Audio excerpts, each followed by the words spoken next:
What's up, everybody? This is your boy Stephen J, and I'm here with Simply Steve, and we're talking about wrestling, talking about the WWE, little WWF, little UWF, little WCW, a little TNA.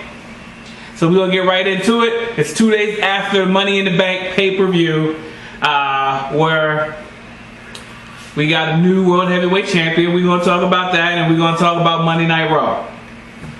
So let's get right into it, talking about Money in the Bank. I'm going to give Money in the Bank a B. Let me tell you why. In boxing, you have the opening card, you have the mid card, and you have the main event. So it doesn't matter. And if you ever look at boxing, you see the mid card, the opening card, it's not that many people there. Then you see the mid card, you see more people are fluctuating in, but it's not as packed. But by the time it's the main event, it's packed. It's different in wrestling. From the beginning of the bell, it's already packed. And I think to sell the main event, you gotta have a good opening, you gotta have a good mid card, and you gotta have a better main event. Which I would say this pay-per-view did have. Huh? This pay-per-view did have. It did not. It had a good opening match. What was the opening match? The Usos versus the Wyatt family. That was a good match. They were even changing "This is awesome" because it was awesome. That match was good. That match was good. Don't touch my thing. I didn't. I'm just warning you now. That was good.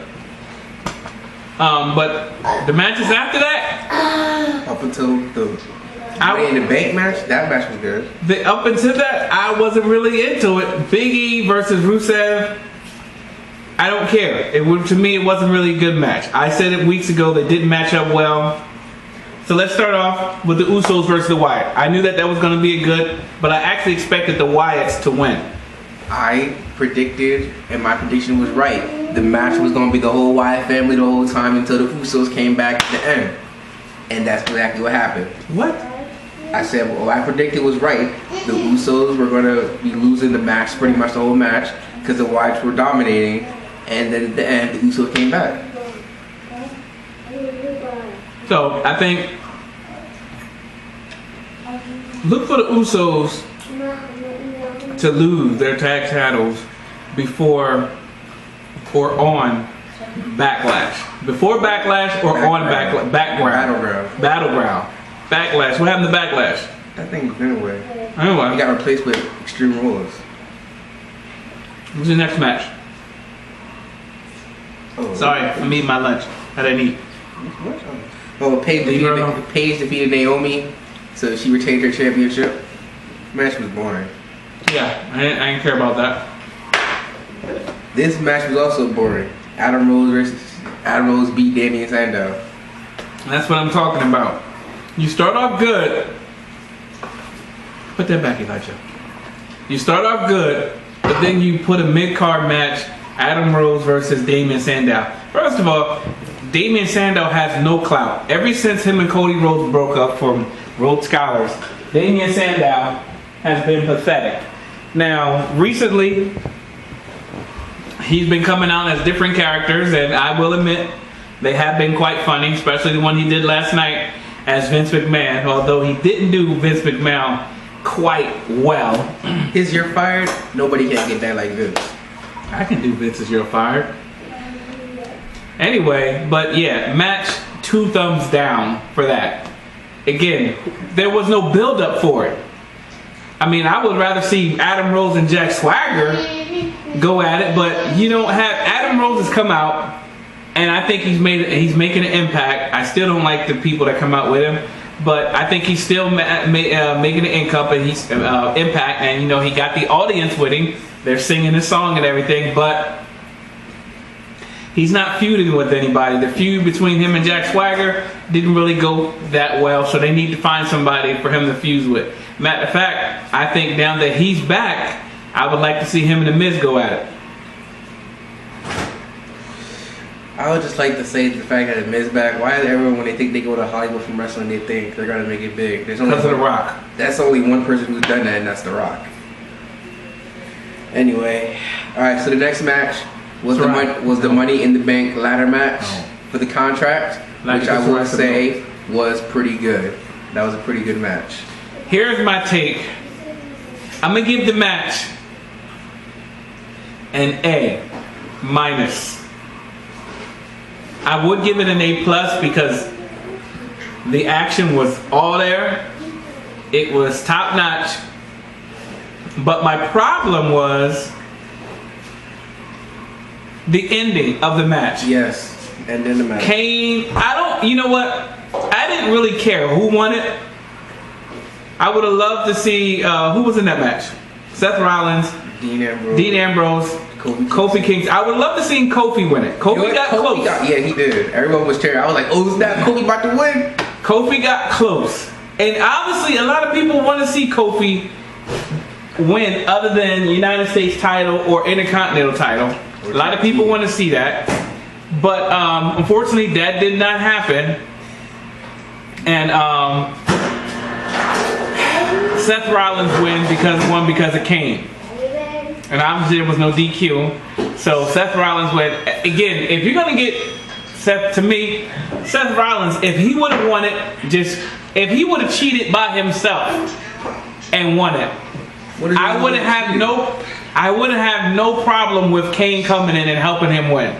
No, if he would have cheated, let's say he threw fire in the face, spit in the face, spit acid, did anything, tied the guy, Dean Ambrose, or somebody up. If he cheated in any other way and he won it, don't have a problem with him doing that. I think it's best for business. But because you had Kane come in and help, he chokeslammed Dean Ambrose and basically tombstoned him, and then basically stood guard while Seth Rollins climbs the ladder to get the briefcase. To me, that's just bullcrap right there, and I don't like that part. That's the part I didn't like, because it's like, to get Seth Rollins over in a bad way with the fans, you didn't have to do that. And they're already booing him because the way how he broke up with the Shield. You don't have to do that whole have Kane come out and help him. That's not necessary. Well,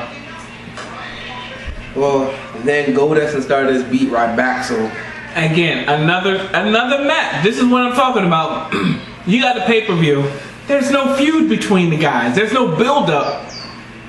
And again, this is like the 4th weekday since Stardust has came out. Poor Cody Rhodes, but it looks like he's playing the part and he's loving it.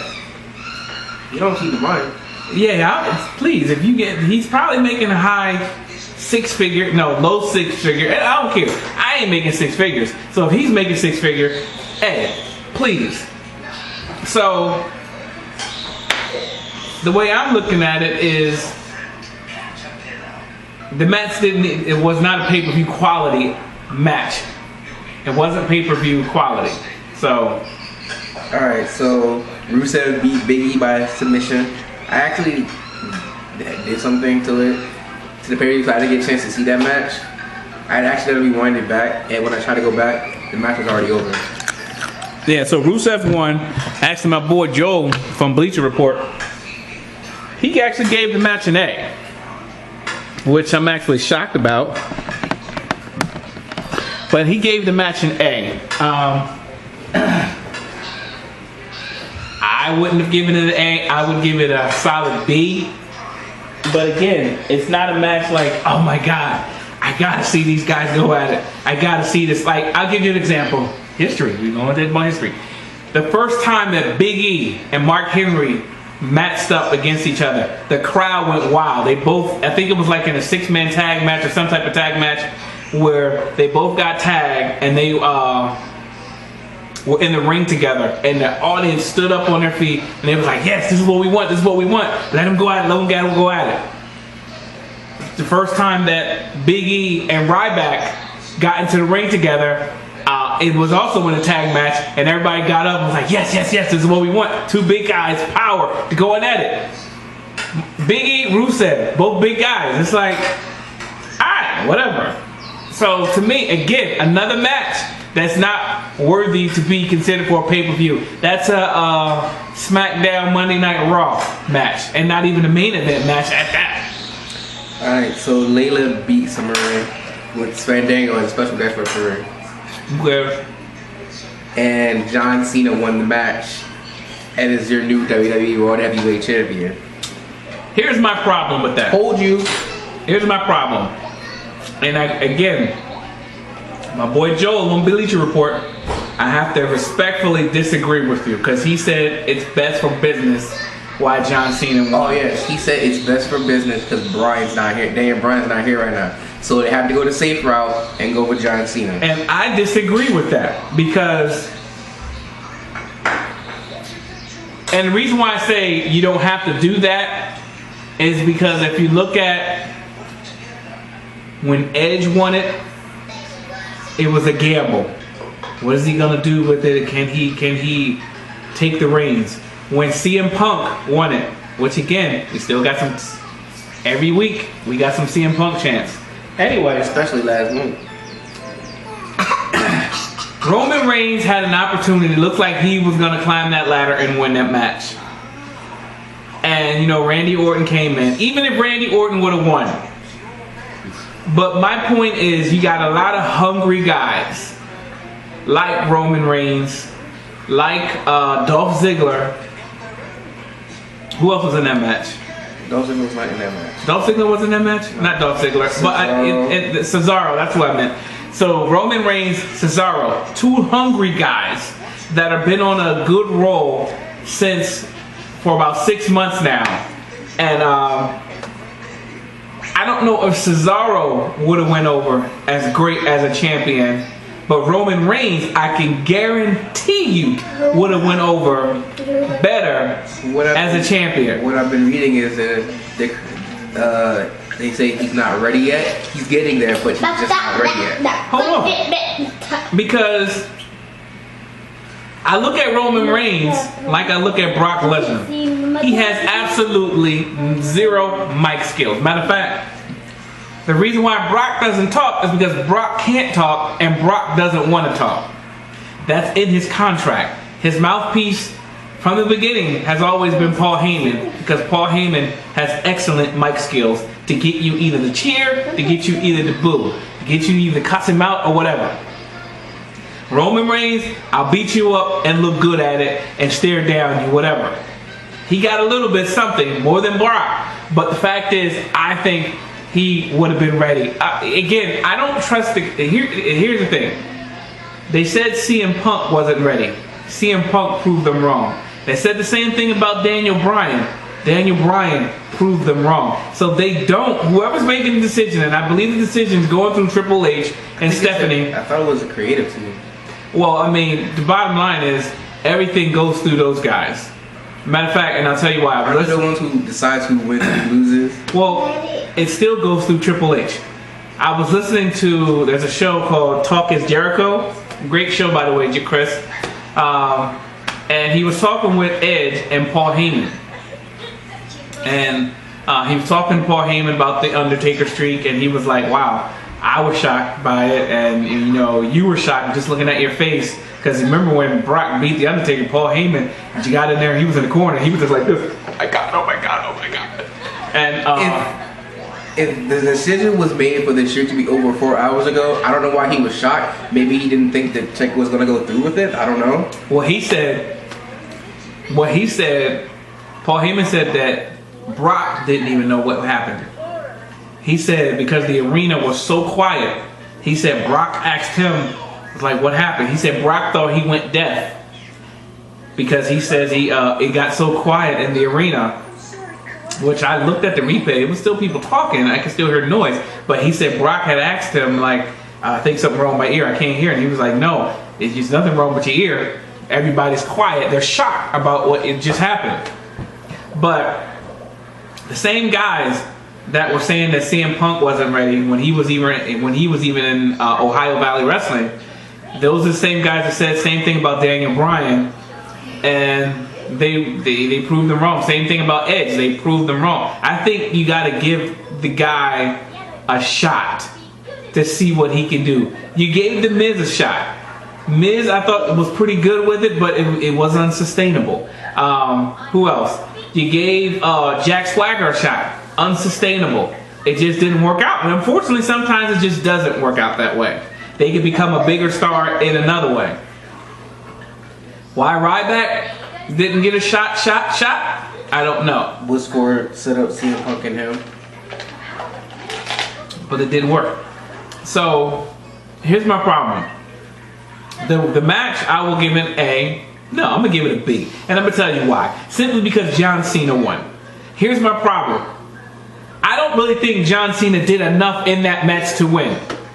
Everybody's outside of the ring hurting and everything. Randy Orton and Roman Reigns are going at it. It was mostly revolved around those two because it was basically him and the Authority going back and forth. So Kane comes in, takes out Roman Reigns. Then all of a sudden, John Cena jumps in the ring with all this energy. He's like super. I call it the Hulk Hogan moment. He's building up. He's building up. That's what John Cena does. He jumps in the ring. He got all this energy. Oh, attitude adjustment to Kane. Kane is obviously down. Attitude adjustment to Randy Orton. Oh, let me climb the ring. Oh, he gets the title. It's over. That's bull crap. That's bull crap. That's the part that I can't stand. That's why I give it a B. For the simple fact that John Cena was a non-factor in that match. And then all of a sudden, within 30 seconds, he comes into the ring. Attitude adjustment to Kane, Randy Orton, bam. Where's the other 7 guys? 5 guys. Okay, Roman Reigns just went out. So that leaves you with 4 guys. Still, that you can. Well, if you remember, everyone had just hit their finishing move on each other. So pretty much everyone was down. People got bro kick. They got again spear. They got Sister Abigail. They were doing their finishing move. Oh, and I keep forgetting about Bray Wyatt. Bray Wyatt, Roman Reigns, Cesaro. If I would go with 1, 2, and 3, I would go a tie for 1 because I think Bray Wyatt is ready for a title. Plus, he's on the road and he still got people singing with him. What better way to get him over? People doing the flashlight. They with him. 2. So I said a tie between Bray and Roman. Second, third place will be Cesaro. But the bottom line is they went with John Cena. I think they said they were going safe with him. Oh, by the way, they flashed the thing for SummerSlam which shows John Cena and Brock Lesnar. Mm-hmm. So a lot of people are like, oh, okay, well, we know what's going to happen because they already showed a clip. It was probably by accident, but they showed John Cena versus Brock Lesnar for SummerSlam. So it's not, it ain't a surprise of what's going to happen after this coming pay-per-view on Backlash or whatever you want to call it. So what probably will happen, Brock will probably win. So again, then stinking Michael Cole, the greatest champion ever. Get the heck out of here. John Cena is not the greatest champion ever. Yes, he won the title 15 times, Ric Flair 16 times. Man, get out of here with that. I'm ticked off about it because I don't think. And here's the thing, I go back to Edge's interview when Wade Barrett came in. There's an interview on YouTube. And they're talking to Edge, and Edge is talking about Wade Barrett. And he said when Wade Barrett came into WWE after NXT, Wade Barrett was on a high. And he was like, everybody was saying, let's get this guy over, let's get him over. If we get him over, he's going to be something, he's going to be something. And John Cena said no. So basically, Wade was going to come out and fight John Cena. And they wanted Cena to lose to Wade Barrett to get him over even more. Which match are you talking about? Because they had a couple of matches together. No, I'm talking about the first match. If you look out when Wade first met Cena, they came out and that's when they jumped it. But they were supposed to go 1-on-1. And the creative team wanted Cena to lose to Wade Barrett to get Wade Barrett over. And Edge said they had went to John Cena and was like, yeah, if you want to get him over, he's got something. Let's get him over. Let's get him. You need to lose this match to him. John Cena said, no, I don't want to lose to him. And the match, they had the match. John Cena won. In the same style John Cena does. He gets beat up 95% of the time. And then all of a sudden, he's back and he wins in 3 seconds. Then after the match is over, John Cena comes to Edge. Edge says, and John Cena was like, oh man, I really should have listened to you guys. And lost that match. It would have definitely really put him over because the match was a pretty good match, but John Cena ended up winning. Here's my thing: John Cena is selfish. Well, that was just one time. They don't know Hold on. No, CM Punk said it. CM Punk said it. John Cena is selfish. He has that NWO mentality that anybody that comes in can't be bigger than me. Cannot be bigger than me. Therefore, I'm not going to do it back. We always do history. They call it doing the job. Hulk Hogan didn't want to do the job to anyone that he didn't feel comfortable doing the job with. He did the job to Yokozuna, Ultimate Warrior, Andre the Giant. He did the job too. Other than that, wrestlers that he felt that was beneath them, he didn't want to do the job and to get them over whatsoever. Same thing in WCW. NWO didn't want anybody coming in to get them over or whatever.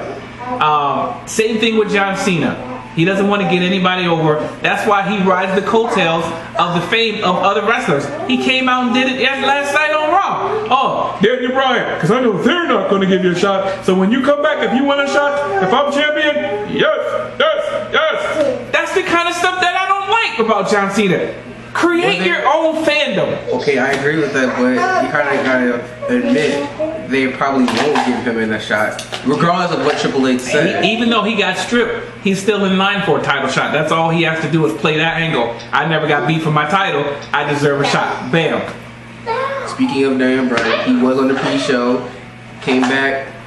He says he does not know when he'll be back, but he said he will be back, and that he said he made second surgery. Yeah, bottom line, I told you that from the beginning. Anytime, first of all, neck injuries ain't no joke. I don't know anybody in wrestling that has had a neck injury and was gone for 30 days. Those guys are out for at least 6 months to almost a year. And look it up. Every wrestler that has ever had a neck injury similar to Daniel Bryan's was never back within a few months. It was always 6 months to a year. There's no way they'll be able to keep the momentum going. Speaking of momentum, Wade Barrett got a separated shoulder. He's going to be out. Again, that's the freak thing about wrestling, man. Because if you get hurt and you lose that momentum, okay, and think about this. Every time Wade Barrett got hurt, he came back as somebody else. When he first came, he was Wade Barrett. Then he came back and he was the Barrett Barrage. Then he came back. He got hurt. Then he came back again. And now it was Bad News Barrett. So I'm just curious to see, what is he going to come back after this time? Super Bad News or whatever. So that's my take on the whole John Cena thing. I don't think I didn't like, the match was okay. But guys like Bray Wyatt, Roman Reigns, and Cesaro, I'm sorry, I think they would have went over, and you could have had Bray Wyatt, and he could have been protected like how the Shield triple team everybody and keep their title. Bam, I think he would have went over great as a heel world heavyweight champion. I hate the fact how just Kane was in there just to protect Randy Orton. I mean, you're in there, you also have a shot to win the championship. So why protect Randy Orton? But it's whatever. But again, that part right there soils the whole match, because it's like the whole WCW where Kevin Nash wins the title and they go to face Hulk Hogan. Hulk Hogan goes like this to Kevin Nash. Kevin Nash falls down. Hulk Hogan pins him. He wins the title again. That's the type of crap that you get tired of. So again, I think there was 3 good matches. The Usos and the 2 Money in the Banks. The rest of them to me were crap. Not worthy to be called pay-per-view matches. So for those that paid $49.99 on DirecTV, on Comcast, Bright House, or pay-per-view, you stupid. You need to go and get the WWE Network. Bam, $9.99. Alright, so we're on to Raw now. Raw opens up with the Authority. They're smiling. They're all like, we got a new World Heavyweight Champion, yada yada. John Cena comes out. They reveal the new poster for the 2K15 game, which is awesome because I'll be getting that. 2K15. Alright.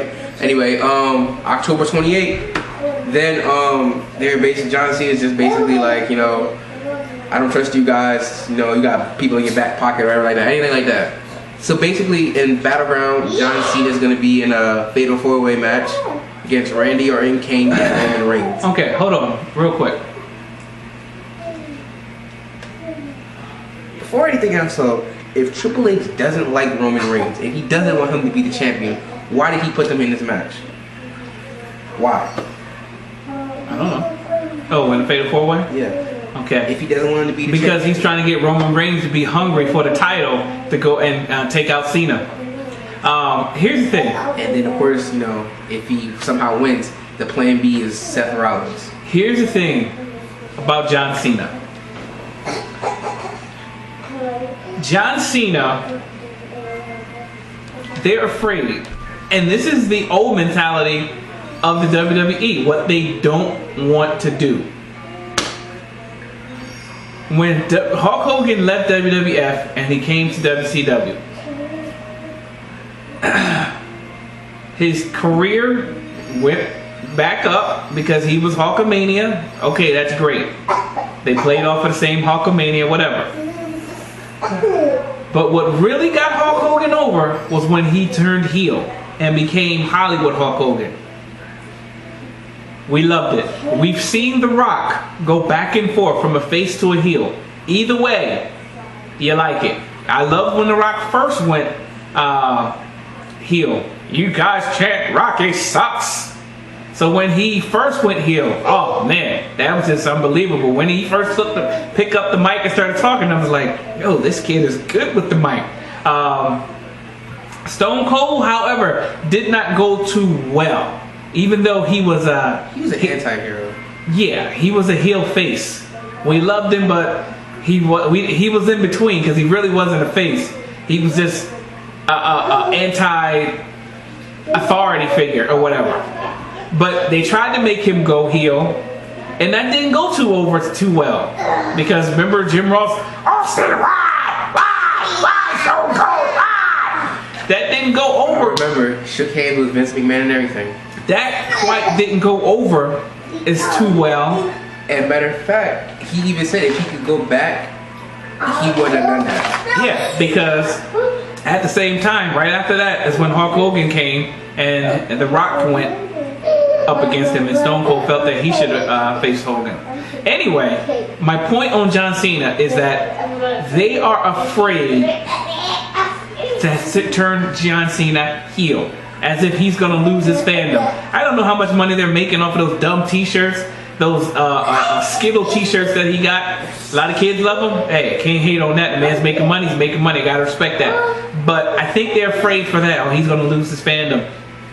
You can always try it, and then in 1 week, just like Daniel Bryan did, for 2 weeks or 3 weeks, have him go back face if it doesn't work out.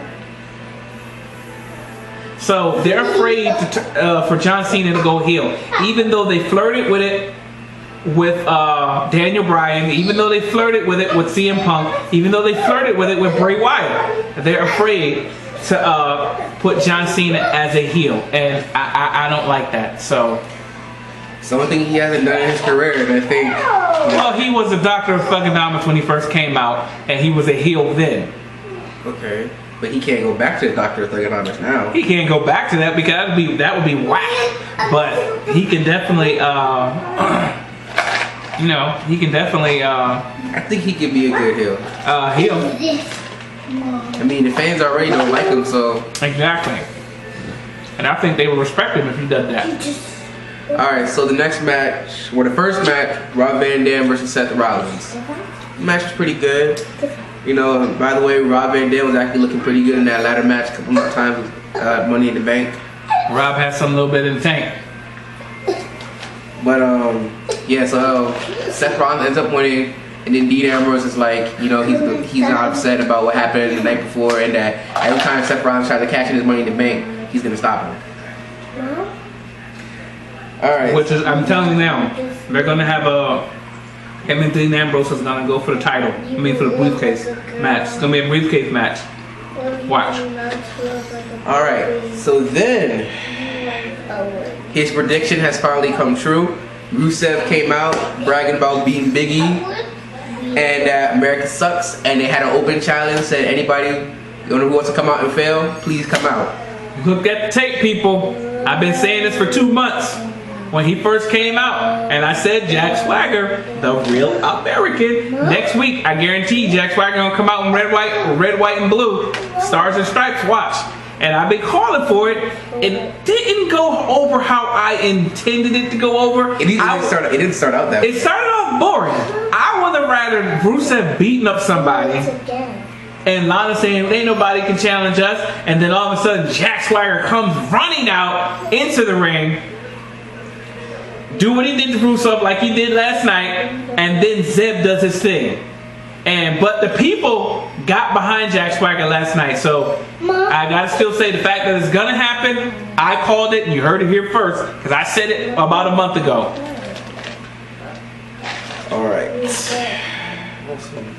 Alright, so then... And just to mention, Jack Swagger is a pretty good wrestler. He's a good mat technician. I don't know about submission specialist, but he can throw down. But he's a good ring mat technician. Alright, so then we had the Wyatt family versus Sheamus and the Usos, which the Wyatt family won. Tired of seeing that. I still don't like Bray Wyatt and Sheamus. Fella versus the whole world in his hands. No. Then we had... But I can see them, Bray Wyatt facing Sheamus and beating him for the United States title. Just try to give him a title to then go on and win as the World Heavyweight Champion. Well, what was that? Oh yeah, so Friday next matchup, he is having a open challenge for the United States Championship for 4th of July. So maybe it will be Bray Wyatt. I don't know. Alright, so then we had the Funkadactyls versus Nikki Bella in the 2-on-1 handicap match. And after the match, the Funkadactyls, they were arguing with each other, and you know, it looks like they're on the verge of breaking up. The Funky Dackers are funky. Get them out of here. I don't care. Then we had Cesaro versus Kofi Kingston. Kofi won. During commercial break, he won. Even though we got the WWE app, nobody goes there and watch him during the preview. Exactly. So Kofi won and he got decimated. I think this might be turning around into a Randy Orton type Kofi Kingston match where the bad side of Kofi, the tough side of Kofi Kingston comes out. So if they battle, I'm going to wait till next week, next Monday, to reserve judgment on where this is going to go. Because you know Kofi's not going to take it lightly, and Kofi's going to come out and there's going to be a feud. If they can get him and Cesaro a feud and it be good like Randy Orton and Kofi Kingston feud from years ago, you might have something there. But again, it only pushes Cesaro away from the limelight as far as a championship title reign. Alright, so then Damien Sandow came out dressed as Vince McMahon, kind of, you're fired! And that's how you do it, Vince. That's how you do Vince. And Stephanie fired! And Stephanie put him fired with the you're fired! Put him in a match with the Great Khali. Fired! First of all, why does the Great Khali have a job? But you fire Brodus Clay and Drew McIntyre. I was like, the Great Khali's still here? But the Great Khali, resurrected like the Undertaker, comes out and wins the match in like 10 seconds. But you couldn't figure anything out from Drew McIntyre or Brodus Clay? Man, get the heck out of here. Oh, man. Okay, so then apparently there was going to be a return of a multi-million... Great Khali don't even have a waist. He's just straight, just like that. There was a return of a WWE champion, and you know, I was kind of wondering who it was, and it turned out to be The Miz. So The Miz has come back from doing Marine 4. Ooh, the Marine 4. Ooh. As if the Marine 1 with John Cena wasn't bad. As if the Marine 2 with Ted DiBiase wasn't bad. Who was the Marine 3? I think it was The Miz, probably. Wasn't it Alex Riley? I don't know. And the Marine 4 is with The Miz. Okay, how many did that sound? Like 2? Him and his wife bought it. But The Miz, I didn't even know The Miz. I'm going to tell you right now. I didn't know The Miz. I know he didn't get fired because that would have been news. But I thought he was just on the sideline or whatever. When he came out, I was just like, really? So, really? I knew The Miz was gone, but I wasn't like sad or whatever. Like that, when The Miz will come back. But okay. He was a part of my what happened because he hadn't had any clout because they had him teaming with Ric Flair and he tried to become a face and that just didn't work. It didn't work for a while, but it didn't work. It did not. No, it didn't. Nobody was really like Miz. Come on, Miz. Here, there are certain guys in the industry that will always be a face, and there's certain guys that are just always heels. And then you have that heel that can become an anti, like Stone Cold. Stone Cold started off as a ringmaster. He was a heel, but after the match for Bret Hart, I was like, oh, you like this guy? He's tough. So same thing with Miz. He's a guy that you love to hate because he's a good at what he does, which is a heel. But as a face, him trying to play up to the crowd and this, that, and the other, no, that doesn't work for me when it comes to the Miz.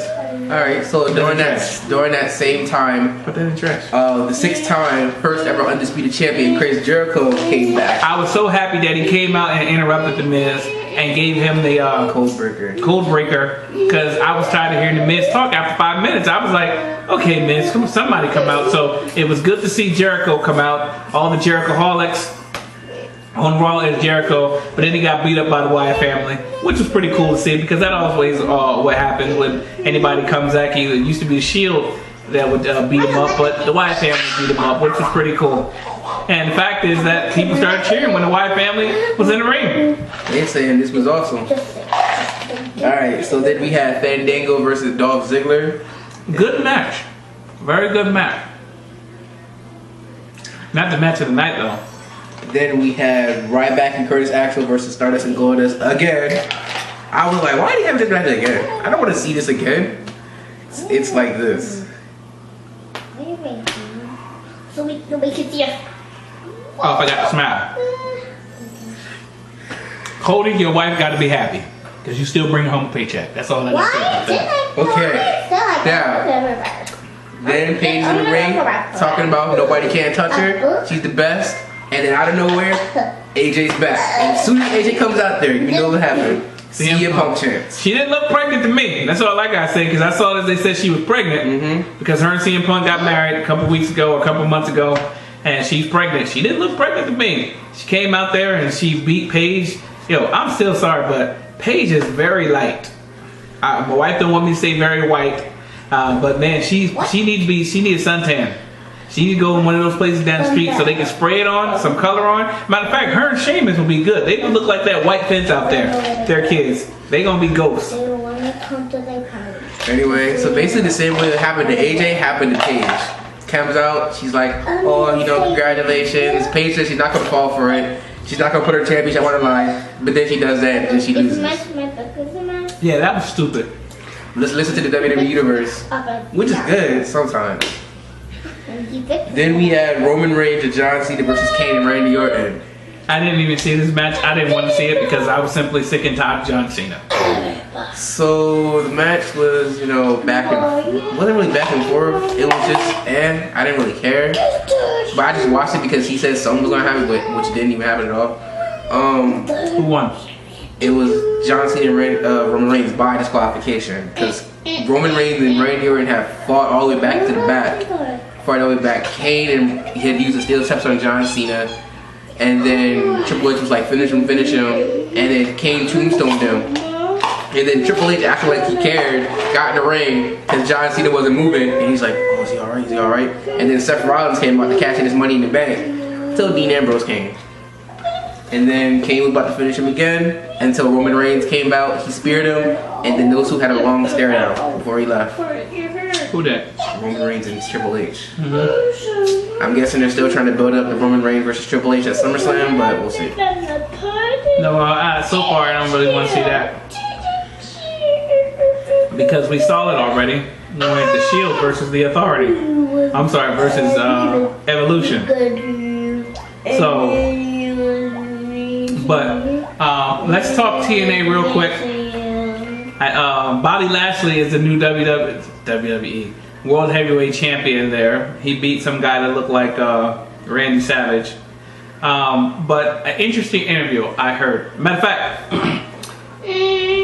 Talkin Jericho, I was listening to the show and he did an interview with Drew McIntyre, and Drew McIntyre said he was totally shocked by him getting fired by the WWE, that he got the phone call like, your services are no longer needed, this, that, and the other. He says he's still going to continue to wrestle and stuff like that. He basically said that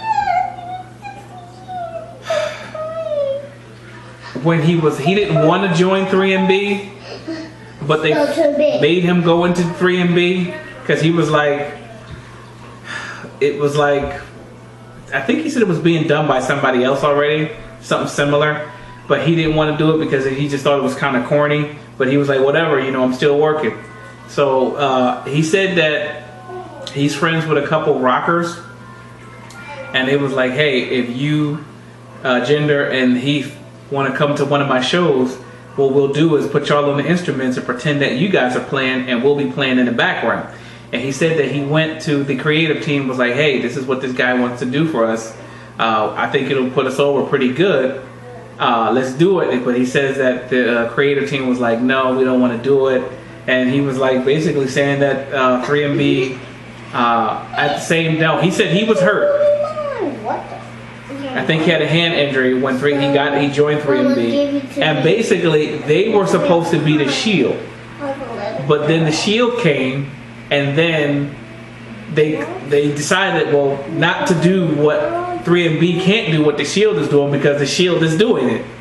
So they were supposed to be doing what the Shield did, but because the Shield did it and it went so well over, they didn't want to have another group come in and do the same thing. And now that there's no Shield, they're going to have the White family do it. So he said that that was one of the reasons, and basically he felt that 3MB was, you know, one of the reasons why he was let go.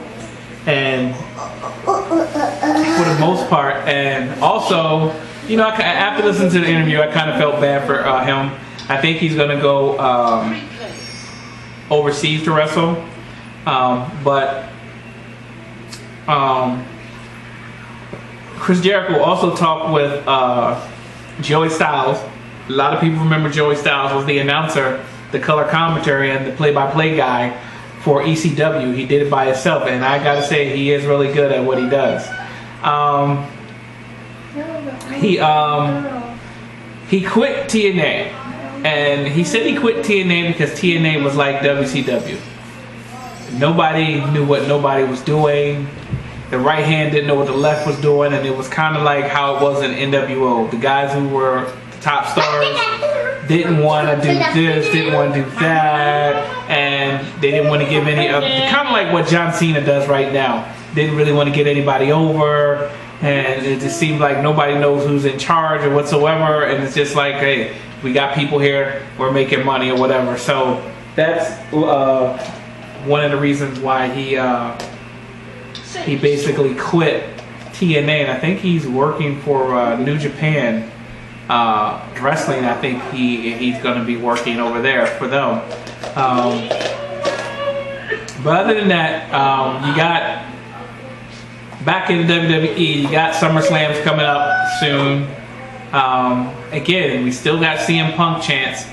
No type of real life. First of all, CM Punk still hasn't really said, other than he's tired of the business or whatever. But Paul Heyman, yeah, he said he wasn't surprised that he didn't quit sooner. Yeah, Paul Heyman said there was certain things, because on his interview with Jericho, he was saying that there were certain things that CM Punk wasn't happy about and the way things were going, and I can give you one guess of what he was talking about, and that would have been John Cena.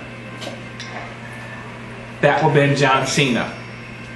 That the way things are going, and that nobody can get over John Cena, this, that, and the other. If you become a champion, John Cena has to be hurt. That's the only way you can become a champion. John Cena has to be hurt, and then all of a sudden he comes back and he's immediately into a title shot, and this, that, and the other. He had his problems with Batista coming in, being part-time and stuff like that or whatever, but, you know. Yeah, I think another part was because he worked just as hard as everybody else and didn't really take any time off, and he wanted to be in the main event, and they wouldn't give it to him because they wanted him to do Triple H, and he didn't want to do that. So since he left, Daniel Bryan took his spot. No, he wanted to fight Daniel Bryan because he wanted to get into a match with Daniel Bryan, because CM Punk and Daniel Bryan are both technical wrestlers, and he felt that it would go over better with him and Daniel Bryan, and I think they forced Daniel Bryan to go with. They were going to make him do Sheamus, but they forced him to go with against the Authority and with John Cena and stuff like that. But so anyway, we're still waiting. SummerSlam is what, in August? So A month away. we'll see if CM Punk will be back by then. I hope he is. I think he'll get a huge pop. But Cena sucks, man. He sucks. Right, so Cena sucks. Brock Lesnar comes back. He's gonna become the champ. I guarantee you Brock is not going to become a champ. Why would he not? Because John Cena's ego. He'll become the champ because, I mean, if you... John Cena got to get in a car wreck, be out for 2 years for anyone else to become WWE champion. I mean... Anybody that's champion when John Cena is still there healthy is not the champion for long. Well, the only reason why Daniel Bryan's not champ because he was hurt. Other than that... But guess who would have won the Money in the Bank had not Daniel Bryan been hurt? John Cena. John Cena. Because remember, Daniel Bryan only won because John Cena was hurt and had to go out because of his elbow. And that's the only reason why he beat me is because of my arm and this, that, and the other. Get the heck out of here with that crap. So my take on it is Cena's not best for business because what's best for business isn't what's best for business because the guys that could be best for business are not getting the opportunity to be best for business. And those are guys like Bray Wyatt, Roman Reigns, Cesaro, Dolph Ziggler, Kofi Kingston. Well, they said Roman Reigns probably won't win the championship again like Daniel Bryan until WrestleMania. I don't think nobody wants to wait that long. Okay, you can't wait that long because look at Wade Barrett on a roll. Probably would have wanted her again. You got to, to me, you got to separate. I go back to what I said. You got to separate the titles. That's the only way guys get an opportunity to show. If it wasn't for the titles being split like they were, we would not know anything about Del Rio. He would be simply like a mid-carder. And as you see now, Del Rio who? Oh, you know, with Money in the Bank, no one even said Del Rio had a chance. It was only either Cena, Roman Reigns, possibly Bray Wyatt, or Randy Orton. That was it. Those are the only options that people said they were going to win. Not Cesaro, not Cesaro, not Sheamus or Del Rio.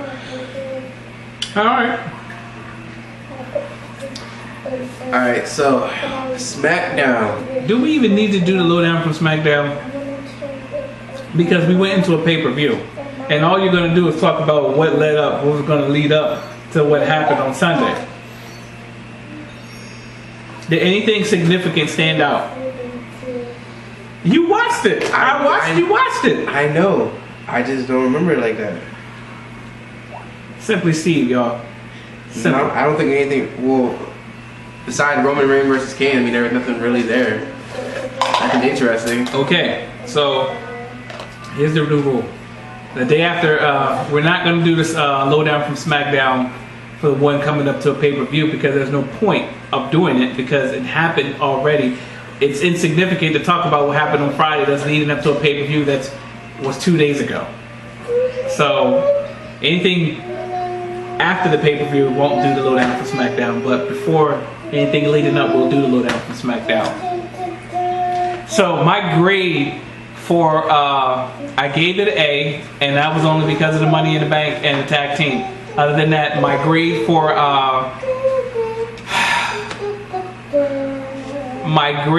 Monday Night Raw, I'm going to give it a B. It's just I was gonna give it, B plus close to an A, just because we had 3 people return. You know, we had Jericho return, that's a big pop. Miz, we don't really care. AJ's back, she wins the championship again. So I'll give it a B plus then, because I forgot about Jericho. And who knows how long Jericho's back for?